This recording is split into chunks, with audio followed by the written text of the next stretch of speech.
Hello guys, it's me Vidya. Welcome to my YouTube channel. So ഇന്ന് നമ്മൾ കുറച്ച് ബേസിക്കായിട്ട് എനിക്കറിയാവുന്ന കുറച്ച് കാര്യങ്ങളാട്ടോ പറയാൻ പോകുന്നത്. എന്താണെന്ന് ചോദിച്ചാൽ നമ്മുടെ സ്കാൽപ്പ് ഒന്ന് ഹെൽത്തി ആയിട്ട് വെക്കാനും അതേപോലെ തന്നെ വിതൗട്ട് എനി ഡാമേജ് വരാത്ത മുടിയുണ്ടല്ലോ, അതൊക്കെ ഒന്ന് മെയിൻറ്റെയിൻ ചെയ്ത് കൊണ്ടുപോകാൻ നമുക്ക് തന്നെ പറ്റും ഗൈസ്. ഈസി ആയിട്ട് പറ്റും.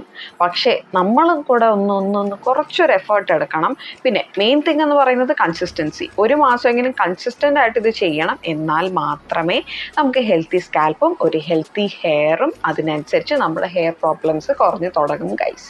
അപ്പോൾ നമുക്ക് വീഡിയോ സ്റ്റാർട്ട് ചെയ്യാം. സോ ആദ്യത്തെ കാര്യം എന്താണെന്ന് ചോദിച്ചാൽ തന്നെ, നമ്മൾ കുളിക്കുന്ന സമയത്ത് അല്ലെങ്കിൽ നമ്മൾ ഹെയർ വാഷ് ചെയ്യുന്ന സമയത്ത് നമ്മുടെ മുടി അതിന് മുന്നേ തന്നെ നമ്മൾ നല്ലതുപോലെ ചീകി എന്തെങ്കിലുമൊക്കെ ഉടക്കൊക്കെ ഉണ്ടെങ്കിൽ അത് കളഞ്ഞിട്ട് വേണം നമ്മൾ കുളിക്കാൻ. അല്ലെങ്കിൽ നിങ്ങൾ ചെയ്യുന്ന മെയിൻ ഒരു പ്രോബ്ലം എന്ന് പറഞ്ഞാൽ, ഹെയർ വാഷ് ചെയ്ത് കഴിഞ്ഞ് വന്ന സമയത്ത് തന്നെ മുടി നനഞ്ഞിരിക്കുന്ന സമയത്ത് തന്നെ നിങ്ങൾ ചീപ്പിട്ട് ചീകും. ആ ചെയ്യുന്ന സമയത്ത് നമ്മുടെ ഹെയർ ഭയങ്കരമായിട്ട് മുടി പോകാൻ തുടങ്ങും. ലൈക്ക് എന്താ പറയുക, ഒരു വെറ്റായിട്ട് അല്ലെങ്കിൽ ഒരു നനഞ്ഞ ഒരു മുടിക്കകത്ത് നമ്മൾ ചീപ്പ് ഇട്ട് ചീകുമ്പോൾ നമ്മുടെ റൂട്ടുണ്ടല്ലോ, നമ്മുടെ സ്കാൽപ്പിലുള്ള റൂട്ട് തൊട്ട് ടിപ്പ് വരെ ഭയങ്കരമായി പൊട്ടിപ്പോകാൻ തുടങ്ങി അതിനനുസരിച്ച് നമുക്ക് ഒരുപാട് ഹെയർ ലോസ് വരും, ഡാമേജും സംഭവിക്കും. അതുകൊണ്ടാണ് ഹെയർ ലോസ് ഒരുപാട് കൂടുന്നത്. ഈ നനഞ്ഞ മുടിയിൽ ഒരിക്കലും നിങ്ങൾ ചീപ്പെടുത്ത് ചീകാതിരിക്കുക. അതേപോലെ തന്നെ ഒന്ന് ഡ്രൈ ആക്കാൻ കുറച്ച് സമയം ഒന്ന് കൊടുക്കുക, എന്നിട്ടൊന്ന് ചെയ്യുക. ഇതാണ് ഫസ്റ്റ് ഒരു ബേസിക് തിങ് എന്ന് പറയുന്നത്. ഇനി സെക്കൻഡ് തിങ് എന്ന് പറയുന്നത്, നിങ്ങൾ ഹെയർ വാഷ് ചെയ്യുന്നത് എനിക്കിഷ്ടമേ അല്ല, ഞാൻ ആഴ്ചയിൽ ഒരു തവണയേ ചെയ്യത്തുള്ളൂ എന്ന് വിചാരിക്കുന്നവർക്ക് നിങ്ങൾ റെഗുലറായിട്ട് ഹെയർ വാഷ് മാക്സിമം ചെയ്യാൻ നോക്കുക. റെഗുലർ എന്ന് പറഞ്ഞാൽ എന്നും ചെയ്യാനല്ല, ഒന്നെങ്കിൽ ഓൾട്ടർനേറ്റ് ആയിട്ടെങ്കിലും ചെയ്യാൻ നോക്കുക. കാരണം നമ്മൾ വെളിയിലൊക്കെ പോകുന്ന സമയം നമ്മുടെ മുടി അല്ലെങ്കിൽ നമ്മുടെ സ്കാൽപ്പ് എന്ന് പറയുന്നത്, നമ്മുടെ സ്കാൽപ്പ് എടുത്തോ നമ്മൾ വെളിയിലൊക്കെ പോകുന്ന സമയത്ത് എന്ന് പറഞ്ഞാൽ അമ്മാതിരി പൊടിയാണ്. ഈ പൊടിയും ഇതെല്ലാം കൂടെ വന്നിരിക്കുന്ന നമ്മുടെ സ്കാൽപ്പിലാണ്. നമ്മളെന്നും ഒരു ഹെയർ വാഷ് ഒന്നും ചെയ്യാണ്ട് ജസ്റ്റ് അത് ലീവ് ചെയ്തിട്ട് ശരി അടുത്ത ദിവസം ഹെയർ വാഷ് ചെയ്യാം എന്നും പറഞ്ഞ് റിപ്പീറ്റഡായിട്ട് നിങ്ങൾ ചെയ്തുകൊണ്ടിരുന്നാൽ നിങ്ങളുടെ സ്കാൽപ്പിൽ ഒരുപാട് ഡേർട്ടും ഇമ്പ്യൂരിറ്റീസും അടിഞ്ഞുകൂടി ഡാൻഡ്രഫും ഒരുപാട് വന്നിട്ട് എന്തോ ചെയ്യും, സ്കാൽപ്പ് അൺഹെൽത്തി ആവും ഗൈസ്. അപ്പോൾ നിങ്ങൾ ചെയ്യേണ്ട കാര്യം എന്താണ്, നിങ്ങൾ റെഗുലറായിട്ട് ചെയ്യണ്ട, അല്ലെങ്കിൽ ഓൾട്ടർനേറ്റ് ആയിട്ട് ചെയ്തോളൂ.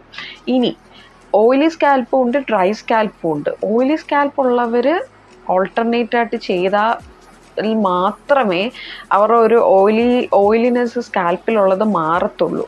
ഇല്ലെങ്കിൽ അവർക്കൊന്നും കൂടെ ഡാൻഡ്രഫും ഡേർട്ടും ഒക്കെ അടിഞ്ഞുകൂടി വീണ്ടും അവർക്ക് പ്രോബ്ലംസ് വരാം.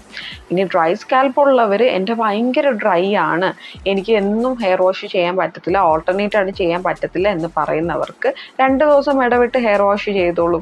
It's A must guys. അപ്പോൾ നിങ്ങൾ ഹെയർ വാഷ് ചെയ്യണം. ഇനി മൂന്നാമത്തെ കാര്യം, ഞാൻ ഹെയർ വാഷ് ചെയ്യണമെന്ന് പറഞ്ഞു, എന്തായാലും നിങ്ങൾ എന്തെങ്കിലും ഒരു ഷാമ്പൂ ഉപയോഗിക്കും, കണ്ടീഷണർ ഉപയോഗിക്കും. സോ ഷാമ്പൂവും കണ്ടീഷണറും നിങ്ങൾ ഉപയോഗിക്കുന്ന സമയത്ത് മാക്സിമം കെമിക്കൽ ഫ്രീ ആയിട്ടുള്ള ഷാമ്പൂവും കണ്ടീഷണറും ഉപയോഗിക്കുക.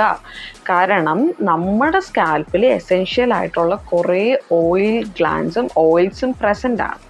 അപ്പോൾ നമ്മൾ കെമിക്കൽസ് എന്ന് പറയുമ്പോൾ ഞാൻ ഉദ്ദേശിക്കുന്നത് parabens, sodium lauryl sulphate, SLS, sulphates, ഇതൊക്കെയെന്ന് പറഞ്ഞാൽ ഒരുപാട് കെമിക്കൽ നമ്മൾ ഷാമ്പൂവിലുള്ള സാധനം തേക്കുന്ന സമയത്ത് ഇതൊരുപാട് പതയൊക്കെ വരുന്നതാണ് ഈ സൾഫേറ്റ്സ് ഒക്കെ.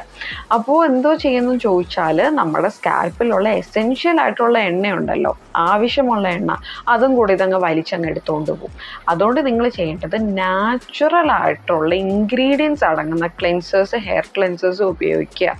ലൈക്ക് സ്റ്റിക്ക് ഓൺ ടു എന്താ പറയുക, വീട്ടിലുള്ള എന്തെങ്കിലും ചെമ്പരത്തി, അതേപോലെ തന്നെ നെല്ലിക്ക ഉണ്ടെങ്കിൽ അതിൻ്റെ പേസ്റ്റ്, ഇതൊക്കെ എന്ന് പറഞ്ഞാൽ നാച്ചുറൽ ഹെയർ ക്ലെൻസേഴ്സ് ആണ്. പക്ഷേ വേറൊരു മാർഗ്ഗമില്ല, ഷാമ്പൂവും കണ്ടീഷണറും ഉപയോഗിച്ചാൽ മാത്രമേ പറ്റത്തുള്ളൂ എന്ന് ചിന്തിക്കുന്നവർക്ക് നിങ്ങൾ ഇത്തരത്തിലുള്ള കെമിക്കൽ ഇല്ലാത്ത ഷാമ്പൂവും കണ്ടീഷണറും ഉപയോഗിക്കുക. അതാണ് മൂന്നാമത്തെ ബേസിക്കായിട്ട് മെയിനായിട്ട് എനിക്ക് പറയാൻ ഉള്ളൊരു സംഭവം എന്ന് പറയുന്നത്. സോ ഗൈസ്, ഇനി നാലാമത്തെ കാര്യം നമ്മൾ ബേസിക്കായിട്ട് എന്നും ചെയ്യുന്ന ഒരു അറിയാണ്ട് ചെയ്യുന്ന കാര്യങ്ങളാണ്.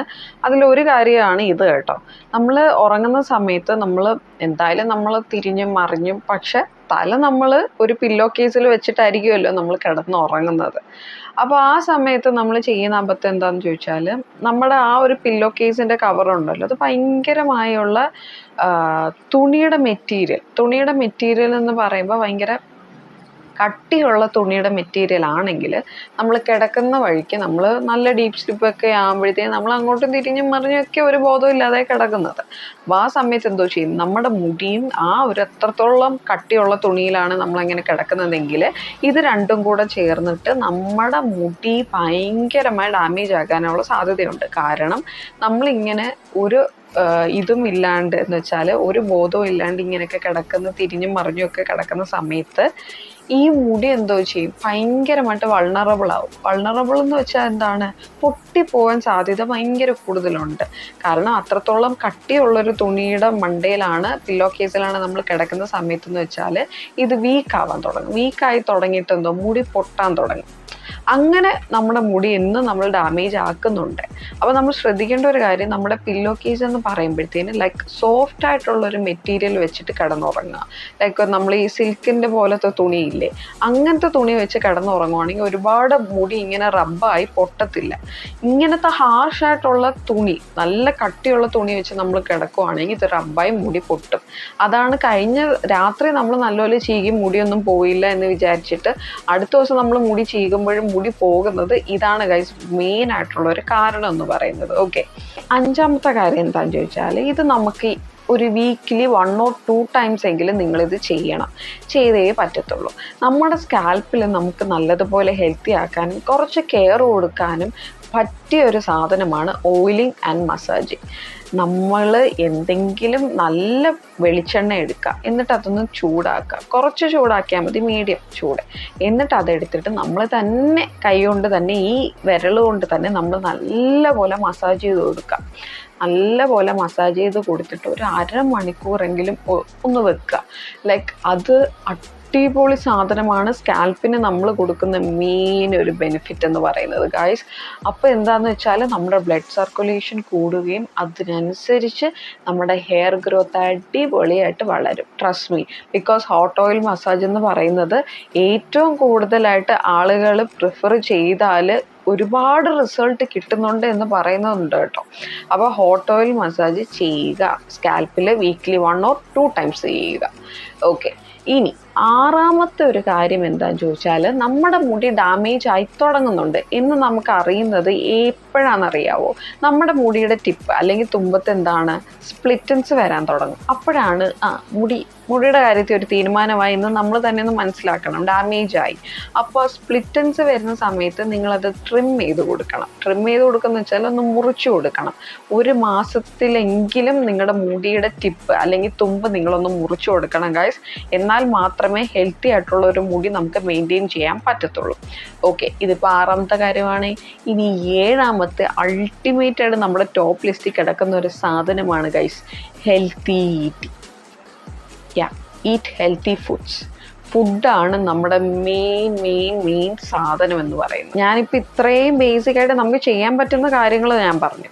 ഇനി അൾട്ടിമേറ്റ് തിങ് എന്ന് പറയുന്നത് നമ്മൾ കഴിക്കുന്ന ആഹാരം വളരെ വളരെ ഇമ്പോർട്ടൻ്റ് ആണ്. നമ്മൾ ഇതൊക്കെ ചെയ്തിട്ടും എന്തൊക്കെ ചെയ്തിട്ടും നമ്മുടെ മുടി പൊഴിയുന്നുണ്ട്, സ്കാൽപ്പ് ഹെൽത്തി അല്ല, നല്ല രീതിക്ക് ഹെയർ ഫോൾ ഉണ്ട് എന്ന് പറയുന്നതിൻ്റെ മെയിൻ റീസൺ എന്ന് പറയുന്നത് നമ്മൾ അൺഹെൽത്തി ലൈഫ് സ്റ്റൈലിൽ ലീഡ് ചെയ്യുന്നതുകൊണ്ട് തന്നെയാണ്. നമുക്ക് ഈ ഹെൽത്തി ലൈഫ് സ്റ്റൈൽ നമ്മൾ ലീഡ് ചെയ്താൽ അധികം നമുക്ക് ഇങ്ങനെ പ്രോബ്ലംസ് വരത്തില്ല കേട്ടോ. അപ്പോൾ ഹെൽത്തി ലൈഫ് സ്റ്റൈൽ എന്ന് പറഞ്ഞാൽ എന്താ, processed foods, junk foods maximum avoid ചെയ്താൽ തന്നെയും കുറച്ച് ഡിഫറൻസ് നമുക്ക് വരും. ഇനി ഹെൽത്തി ഫുഡ്സിൽ എന്താണ് നിങ്ങൾ സ്റ്റിക്ക് ഓൺ ചെയ്യേണ്ടതെന്ന് ചോദിച്ചാൽ, വൈറ്റമിൻ റിച്ച് ആയിട്ടുള്ള ഫുഡ്സ് നിങ്ങൾ ഇൻക്ലൂഡ് ചെയ്തേ പറ്റത്തുള്ളൂ. പിന്നെ പ്രോട്ടീൻ റിച്ച് ആയിട്ടുള്ള ഫുഡ്സ് ലൈക്ക് എന്തെങ്കിലുമൊക്കെ പയറ്, പിന്നെ അതേപോലെ തന്നെ പച്ചക്കറികളിൽ ഈ സ്പിനാച്ചൊക്കെ ഉണ്ടല്ലോ, ചീര, അതൊക്കെ കഴിക്കുക. പിന്നെ മീൻ, മുട്ട, വൈറ്റമിൻ റിച്ച് ആയിട്ടുള്ള ഫ്രൂട്ട്സുകൾ ലൈക്ക് മാതളം, ആപ്പിള്, നിങ്ങൾ എന്തൊക്കെ ഫ്രൂട്ട്സ് കാണുന്നു കഴിക്കുക. അതേപോലെ തന്നെ നിങ്ങൾ എന്തൊക്കെ വെജിറ്റബിൾസ് എനിക്കിത് വേണ്ട എന്ന് പറഞ്ഞ് തള്ളിക്കളയുന്നു അതും കഴിക്കുക. കാരണം ഇതൊക്കെയാണ് നമ്മുടെ ബോഡി ഒന്ന് മെയിൻറ്റെയിൻ ചെയ്യാൻ സഹായിക്കുന്ന സാധനങ്ങൾ. അല്ലാതെ പാക്കറ്റിൽ കാണുന്ന ഈ പ്രോസസ്ഡ് ഫുഡ്സും അതൊക്കെ മാക്സിമം അവോയ്ഡ് ചെയ്യുക. അവോയ്ഡ് ചെയ്താൽ മാത്രമേ ഇത്തരത്തിലുള്ള കാര്യങ്ങൾ നിങ്ങൾ ചെയ്യുമ്പോൾ അതിനൊരു റിസൾട്ട് കിട്ടത്തുള്ളൂ. അല്ലാണ്ട് ഞാൻ ഈ പറഞ്ഞ കാര്യങ്ങൾ, ഇതിന് മുന്നേ പറഞ്ഞ കാര്യങ്ങൾ ചെയ്യുന്നുണ്ട് പക്ഷെ എനിക്ക് റിസൾട്ട് കിട്ടുന്നില്ല എന്ന് പറഞ്ഞാൽ നിങ്ങൾ ഈ അൺഹെൽത്തി ഫുഡ്സ് കഴിക്കുന്നതുകൊണ്ടാണ്. കുറച്ച് ഒരു മാസത്തേനൊന്ന് മാറ്റി വെക്കുക, ഞാൻ പറഞ്ഞ കാര്യങ്ങളൊന്ന് ചെയ്യുക. ചെയ്താൽ ട്രസ്റ്റ് മീ ഗൈസ്, ഒരു മാസത്തിനുള്ളിൽ നല്ല ഹെൽത്തി ഹെയറും ഹെൽത്തി സ്കാൽപ്പും കിട്ടും. നമ്മുടെ ഹെയർ ഫോള് കുറയ്ക്കുകയും അതേപോലെ തന്നെ ഹെയർ ഗ്രോത്ത് ബൂസ്റ്റ് ആക്കാനുള്ള സാധനങ്ങളാണ് ഞാൻ ഇത്രയും പറഞ്ഞത്. സോ പ്രോസസ്ഡ് ഫുഡ്സും ജങ്ക് ഫുഡ്സും മാക്സിമം അവോയ്ഡ് ചെയ്യുക. വൈറ്റമിൻ റിച്ച് ആയിട്ടുള്ള ഫ്രൂട്ട്സും വെജിറ്റബിൾസും ഒക്കെ ഇൻക്ലൂഡ് ചെയ്യുക നിങ്ങളുടെ ഡയറ്റിൽ. പ്രോട്ടീൻ റിച്ച് ആയിട്ടുള്ളത് ഇൻക്ലൂഡ് ചെയ്യുക, ഫൈബർ ആൻഡ് എവറിത്തിങ്. ഇതാണ് ഗൈസ് എൻ്റെ മെയിൻ ഒരു 7 ടിപ്സ്. എനിക്ക് തോന്നിയത് നിങ്ങൾക്ക് ബെനിഫിറ്റ് ആയിട്ട് തോന്നാം എന്ന് ഞാൻ വിചാരിച്ചിട്ടാണ് കേട്ടോ ഇത്രയും പറഞ്ഞത്. അപ്പോൾ ഗൈസ് ഇത്രയേ ഉള്ളൂ കേട്ടോ വീഡിയോ. എനിക്കറിയാവുന്ന കുറച്ച് ബേസിക് ആയിട്ടുള്ള നമ്മുടെ റുട്ടീനിലൊന്ന് മാറ്റം വരുത്തുന്ന രീതിയിലുള്ള കുറച്ച് കാര്യങ്ങളാണ് ഞാൻ പറഞ്ഞേക്കുന്നത്. നല്ലത് ഒരുപാട് സാധനങ്ങൾ വാരി തേക്കാനൊന്നും ഞാൻ പറഞ്ഞിട്ടില്ല. കാരണം ഇത് നമുക്ക് ചെയ്യാവുന്നതേ ഉള്ളൂ. ഇത് നമ്മൾ ചെയ്താൽ ഒരു മാസത്തിനുള്ളിൽ നമുക്ക് എന്താ പറയുക, ഒരു ഹെയർ ഫോൾ കുറച്ചും അതേപോലെ തന്നെ എൻ്റെ മുടി ഒന്ന് ഹെൽത്തി ആയിട്ട് എനിക്ക് തോന്നുന്നുണ്ടെന്ന് നിങ്ങൾക്ക് തന്നെ ഒരു റിയലൈസേഷൻ വരും ഗൈസ്. ഉറപ്പാണ്, ട്രസ്റ്റ് മീ. പക്ഷെ ഒരു മാസം കൺസിസ്റ്റൻ്റ് ആയിട്ട് ചെയ്യണം. ഓക്കെ, അപ്പോൾ നിങ്ങൾക്ക് ഇത് ഇൻഫോർമേറ്റീവായിട്ട് തോന്നിയിട്ടുണ്ടെങ്കിൽ ഒന്ന് സപ്പോർട്ട് ചെയ്യുക, ലൈക്ക് ചെയ്യുക, ഷെയർ ചെയ്യുക. ഓക്കെ ഗൈസ്, അപ്പോൾ ഇത്രയേ ഉള്ളൂ. അപ്പോൾ see in the next video. By.